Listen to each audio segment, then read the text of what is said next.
Сәлем достар, бүгін мен сіздермен өте дәмді, ерекше шай кеседе дайындалатын тағам дайындаймыз. Көріп тұрғандарыңыздай көрінісінің өзі аппетитті ашады. Ең алдымен біз 4 кусок қара нанымызға ыстық сүтімізді құйып, кішкене бұқтырып аламыз.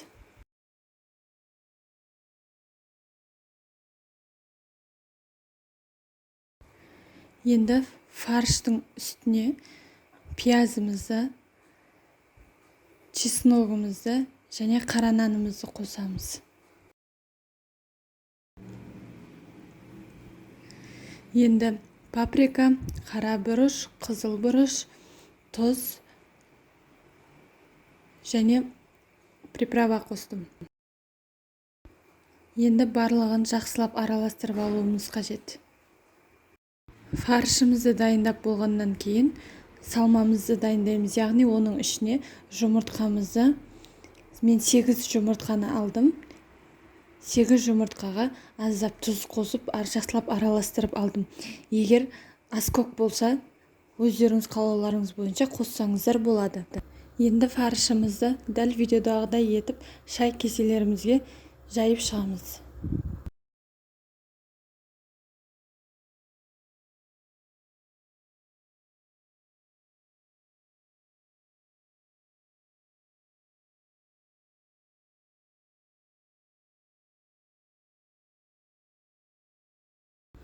Кеселерімізге жайластырып болғаннан кейін үккіштен өткізілген сырымызды саламыз.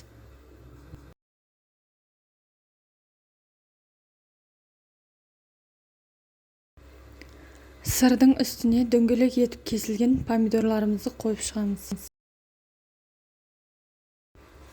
Енді жаңағы жұмыртқамызды барлығына бірдей бөліп құйып шығамыз.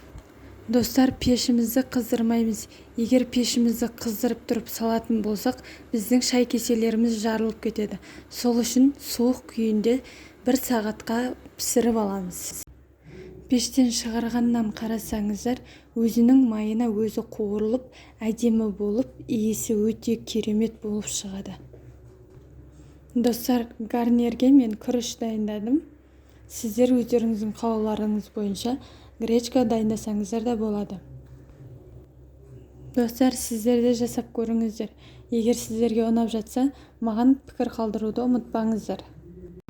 Бір порциясы бір адамға жеткілікті, өте тойымды болып шығады.